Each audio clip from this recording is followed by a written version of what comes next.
আমার নাম মোহাম্মদ নৌশাদ, আমি এইচএসসি 24 ব্যাচের একজন শিক্ষার্থী। আমার প্রশ্ন হচ্ছে যে আমাদের সবসময় ছোটোবেলা থেকে বলা হতো education is the backbone of a nation, শিক্ষায় জাতির মেরুদণ্ড। কিন্তু আমি বলতে চাই, আমি 18 বছর ধরে, টোটাল 12 বছর ধরে যে এডুকেশন সিস্টেমে আছি, তা কখনোই শিক্ষা জাতির মেরুদণ্ড হতে পারে না। আপনি দেখেন একটা জিনিস যে প্রত্যেকটা সময় আমাদের ইসলামের প্রত্যেকটা থিওরি নিয়ে এত কনফিউশন কেন?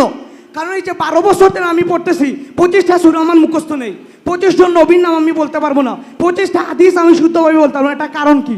কারণ হচ্ছে গিয়ে এই যে আমাদের, তো আমি চাই এখন যেহেতু আমাদের সংস্কারের সময় এসেছে, আপনাদের যেহেতু ইসলামের অনেক জ্ঞান আছে, তাই আপনারা শিশু থেকে মাস্টার পর্যন্ত এমন একটা শিক্ষানীতি আমাদেরকে প্রণয়ন করেন, যার সাথে একই সাথে আমি যেন স্বাস্থ্য থেকে ইঞ্জিনিয়ার হিসেবে বের হতে পারি, একই সাথে আপনার মতো একজন বক্তাও হতে পারি, যাতে হাজার হাজার মানুষকে অনুপ্রাণিত করতে পারি। আমার আপনার কাছে আকুল আবেদন, আমি এরকম একটা শিক্ষা ব্যবস্থা চাই, এইরকম একটা শিক্ষা ব্যবস্থা চাই আমি। ঠিক আছে ভাই, ধন্যবাদ। শেখ, আপনার কাছে একজন ভাই লিখিতভাবে একটা প্রশ্ন করেছেন শেখ আহমদুল্লাহ হাফিজাউল্লাহর কাছে। এক দিনী ভাই খুব উদ্বিগ্ন হয়ে প্রশ্ন করেছেন। ওনার বাবা ইতালিতে থাকেন, তো ওখানে ওনার ব্যবসা আছে, বিভিন্ন খেলনা সামগ্রী বিক্রি করেন। এর মধ্যে ওদের একটা অনুষ্ঠান আছে, হ্যালোইন উৎসব। এখানে বাচ্চাদের জন্য বিভিন্নভাবে সাজার বিভিন্ন আইটেম থাকে। তো উনি যেসব আইটেম বিক্রি করেন, এর মধ্য থেকে মূর্তির মতো এমন কিছু কঙ্কাল মূর্তি এগুলাও আছে। উনি প্রশ্ন করতে চাচ্ছেন যে ওনার বাবার এই উপার্জনগুলো হালাল হবে কিনা, এবং উনি ওনার বাবার কাছেই থাকেন এবং এখনও ওনার কোনো উপার্জনের ব্যবস্থা নেই। এই পরিস্থিতিতে উনি কি করবেন, বা ওনার বাবার কাছ থেকে ঋণ নিয়ে ব্যবসা করতে পারবেন কিনা, আর ভবিষ্যতে উনি এই হারামের সংমিশ্রণ যেহেতু থাকার সম্ভাবনা আছে, এজন্য যদি ভবিষ্যতে বাবার সম্পত্তি থেকে কিছুই না নেন বা না নেওয়ার ঘোষণা দেন, এটার জন্য উনি গুনাহগার হবেন কিনা, এই বিষয়ে আপনার কাছে জানতে চাইছি। ধন্যবাদ আপনাকে। আমার খুব আনন্দ হয় যখন দেখি যে আমাদের তরুণ ভাইরা হালাল হারামের ব্যাপারে, মাহরাম নন মাহরামের ব্যাপারে তারা খুবই সিরিয়াস। এটা আমাদেরকে আশা জাগায় আগামীর বাংলাদেশ ইনশাআল্লাহ ইসলামের বাংলাদেশ। তরুণদের মধ্যে যে ইসলামী জাগরণ সৃষ্টি হয়েছে, আমি আশা করি যে এই জাগরণ আমাদেরকে সামনে আলোর পথ দেখাবে। আমরা সরাসরি প্রশ্ন উত্তরে যদি যাই, তাহলে বলবো যে সমস্ত ভাস্কর্য কোনো একটা প্রাণীর পরিপূর্ণ আকৃতি প্রকাশ করে, চোখ, নাক, মুখ, কান, সেগুলো বাসাবাড়িতে রাখা, সেগুলো দোকানে রেখে শোপিস হিসাবে বিক্রি করা, ব্যবসা করা, এটা হারাম হওয়ার ব্যাপারে পৃথিবীতে কোনো আলেমের দ্বিমত নেই। সকল মাসলাক, মানহাজ, মাযহাবের সকল উলামা একরামের ঐক্যমতে এটি নাজায়েজ এবং হারাম।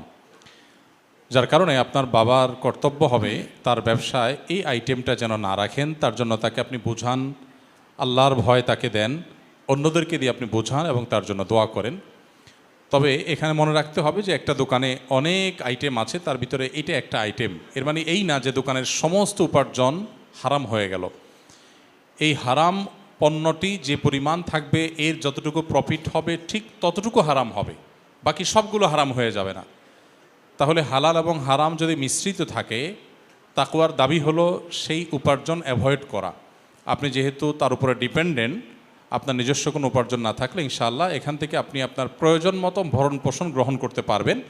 তবে যদি আপনার নিজের কিছু করার সুযোগ থাকে, আপনার সেটা করা উচিত। এবং বাবার সাথে বেয়াদবি নয়, তাকে আপনার অপারগতার কারণ, আল্লাহর বিধানের প্রতি আপনার আনুগত্য, সেটি আপনি তাকে খুব বিনয়ের সাথে বোঝাবার চেষ্টা করবেন। আমাদের অনেক তরুণ ভাইরা আছেন, দিনের পথে আসলে বাবা মার সাথে যাচ্ছে তা ব্যবহার করে ফেলেন, হয়তো যৌক্তিক কারণে।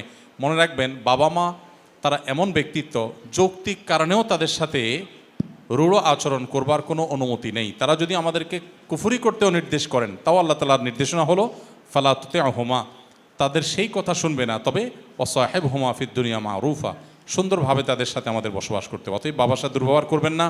নিজে বিকল্প উপার্জনের পথ বের করা পর্যন্ত নিজের প্রয়োজনীয় সম্পদ সেখান থেকে গ্রহণ করতে পারেন। আর বাবার পরিত্যক্ত সম্পদের সবটুকুন যেহেতু হারাম উপার্জন না, বিধায় তার সকল পরিত্যক্ত সম্পদ আপনি বর্জন করবেন, এই ঘোষণা দেয়া আমি প্রয়োজনীয় মনে করছি না।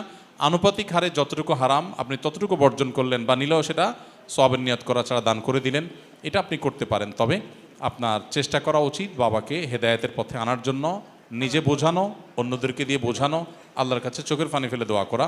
আবু হুরায়রা রাদিয়াল্লাহু তাআলা আনহুর মা যখন হেদায়েতের পথে ছিলেন না, তিনি চোখের পানি ফেলেছেন, নবী সাল্লাল্লাহু আলাইহি সাল্লামের কাছে দোয়া চেয়েছেন, আল্লাহ তাআলা কিন্তু তাকে হেদায়েত দিয়েছেন। অতএব আমরা নিরাশ হব না, অব্যাহত গতিতে আমাদের চেষ্টা চালাবো। আর এমন যুবক হন যে নিজের উপার্জনে আপনার বাবা আপনার উপর ডিপেন্ডেন্ট হয়ে যায়। আমরা অনেক যুবকরা আছি, দিনের পথে ধর্মের পথে আসলে আমরা একটু ঢিলা হয়ে যাই, সরি ফর দিস ল্যাঙ্গুয়েজ, ঢিলা হয়ে যায় আমরা অনেকে।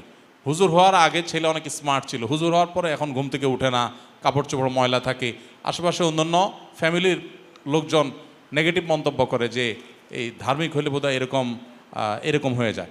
তো আমাদের দিন আমাদেরকে সর্বোচ্চ সিরিয়াসনেস আমাদের মধ্যে আনতে শেখায়। ইন্নাল্লাহা ইউহিব্বু ইযা আমিলা আহাদুকুম আমালান আন ইউতকিনাহু, আল্লাহ তাআলা পছন্দ করেন কোনো কাজ করলে সেটা ইতকানের সাথে, দৃঢ়তার সাথে, সর্বোচ্চ সুন্দরভাবে কোয়ালিটির সাথে করা হবে।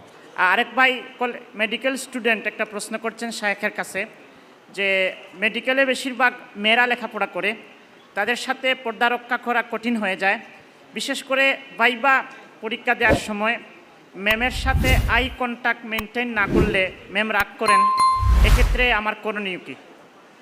শায়েখের কাছে তিনি জানতে চেয়েছেন, শেখ আহমদুল্লাহ হাফিজাহুল্লাহ।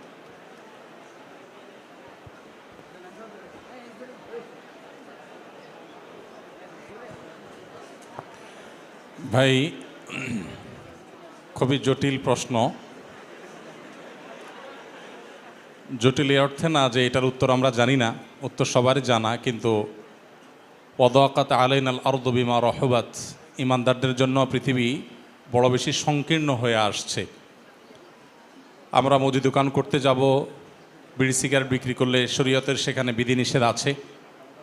আমরা যখন শোপিসের ব্যবসা করতে যাব, সেখানে প্রাণীর ভাস্কর্য সেটা বিক্রি করলে সেখানে শরীয়তের বিধিনিষেধ আসে। আমরা যখন রেস্টুরেন্টের ব্যবসা করব, সেখানে এরকম বিধিনিষেধ আসে। তো ইমানদারের জন্য দুনিয়াটা হলো জেলখানা, আর দুনিয়া সিজনুল মুমিনি ওয়া জান্নাতুল কাফের। এসব কাঁটাগুলোকে অতিক্রম করেই তো আমাকে জান্নাতে যেতে হবে। সব কিছু যদি আমার অনুকূল হয়ে যায়, তাহলে তো আর জান্নাত আমার পাওয়ার কথা নয়। তো যে সমস্ত স্কুল, কলেজ এবং ভার্সিটি পড়ুয়া ভাইরা আছেন, আপনাদের ভাইভাতে ম্যামের সাথে আই কন্ট্যাক্ট করে কথা না বললে তারা মনে কষ্ট পান। ঠিক একই প্রশ্ন অনেক দোকানি ভাইদের, যারা দেখা যায় যে কাপড়ের দোকানে চাকরি করেন। অনেকে প্রশ্ন করেন, ভাই কাস্টমার যদি মহিলা হয় আর তার দিকে আমরা ভালো করে না তাকাই, আপা না ডাকি, যত্ন করে কথা না বলি, তাহলে দেখা যায় উনি মনে কষ্ট পান। উনি মনে করেন যে দোকানদার বোধহয় আমাকে বোধহয় ইগনোর করছে। তো আসলে রুচি যখন আমাদের নষ্ট হয়ে যায়, তখন আমাদের হিতাহিত জ্ঞান হারিয়ে যায়। একজন তরুণ, একজন পুরুষ একজন নারীর দিকে তাকিয়ে তার সাথে কোমল কণ্ঠে যখন কথা বলে, আলাপচারিতা করে, সেটা তার সৃষ্টিগত কারণে প্রাকৃতিকভাবেই তার মনের মধ্যে বাজে চিন্তার উদ্রেক ঘটায়, বরং সেদিকে তাকে নিয়ে যায়। এটা বাস্তবতা। এটাকে কেউ যদি অস্বীকার করে, তাহলে সে হয় মিথ্যুক আর না হলে অসুস্থ।